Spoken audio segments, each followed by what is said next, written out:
So ngayon mga idol, ito magte-test tayo ng rectifier diode. So ito yung kanyang negative. Ayan, ito yung kanyang positive. So ito sisilipin natin sa ibaba. Ayan oh. May separator yan. Yan, papel lang yung separator. So ngayon iti-test natin itong apat na diode na positive. Ito namang apat sa ilalim, yung negative. So ito yung kanyang IC. So ito yung kanyang papuntang ano to, signal ito. Kumukuha ito ng signal ang IC dito sa may rectifier para pagka nag-generate na siya, kakarga itong IC. Magbibigay na siya ng karga. So pagkakargahin na niya yung alternator. So ito naman yung connection ng isang kuha ng IC papuntang positive ito.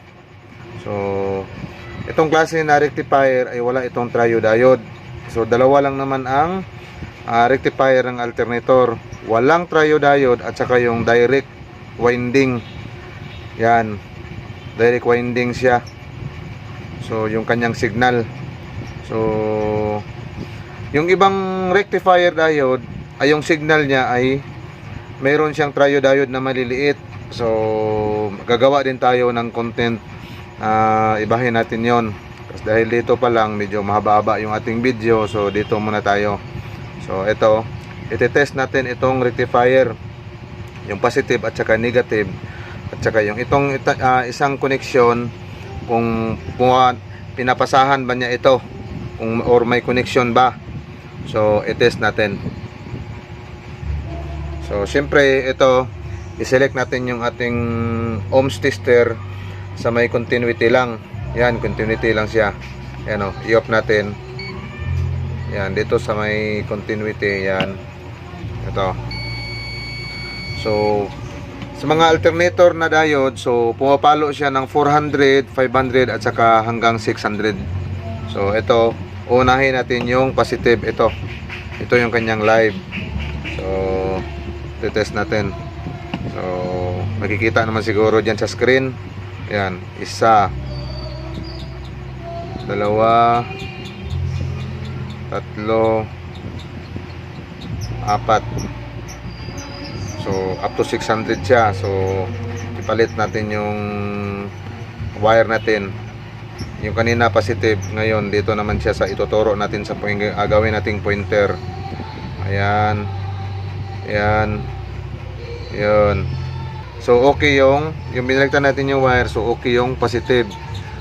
Ngayon ang iti-test naman natin yung heatsink sa ilalim, yung negative. So itong tester natin ay pumili ka lang kung aling pointer ba ituturo mo rito sa heatsink, yung negative ba or positive.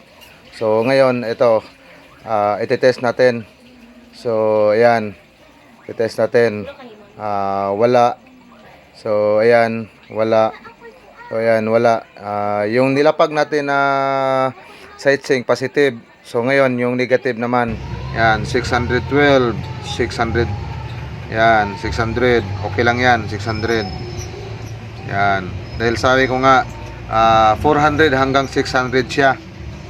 So ngayon iti-test naman natin yung mula sa rewinding, kung papasahan ba niya yung papuntang IC. So ito, baliktaran naman ito. Ito. Ayan.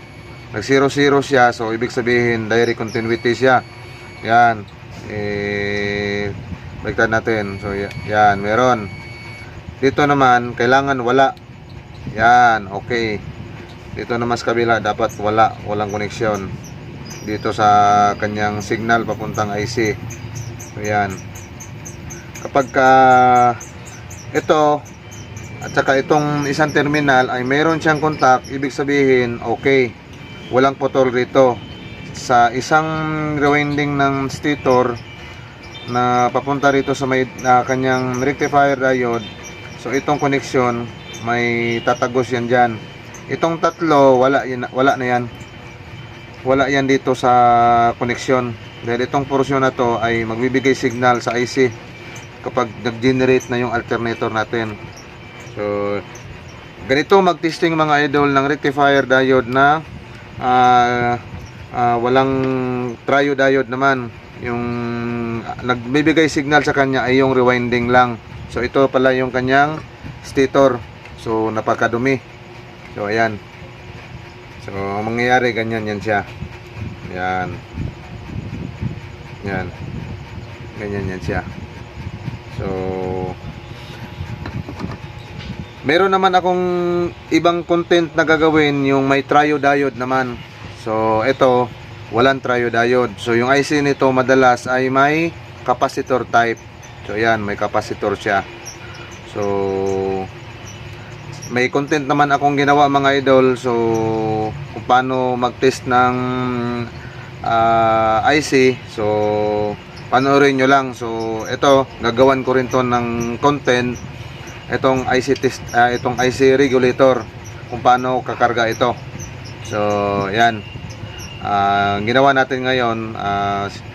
Nagsishare lang ako ng kaalaman kung paano mag-test ng rectifier diode na ganitong klase na papuntang IC regulator din. Kasi yung pagtitest nito ay kailangan may karanasan ka rin, may reading kasi siya dito sa tester natin kung ilan. Halimbawa, ito sa diode rectifier ay 400 hanggang 600. Kapag pumalo naman siya ng 300 or mag 800, 900, so sira siya. So 300, 700 at 300 at saka 900, 800, so wala, sira na yung diode. Tapos visual check naman, titingnan natin kung may sunog or bumabakat na parang mukhang sabon, yun, sira na yon. Pero ito makikita natin ano pa naman siya, intact pa naman siya. So tinest pa natin, so okay naman yung kanyang function. So yun, so huwag kalimutan mag-subscribe ng ating YouTube channel at saka meron din tayong Facebook account. So sana sa nakapanood dito, huwag kalimutan na mag-like at mag-share. So sa susunod naman na gagawin nating pag-share about sa mga ganitong automotive technician, mga baguhan dyan sa mga ganitong ayos ng mga sasakyan. So halimbawa kung nakapanood kayo rito, so sana nakatulong itong video natin. So salamat.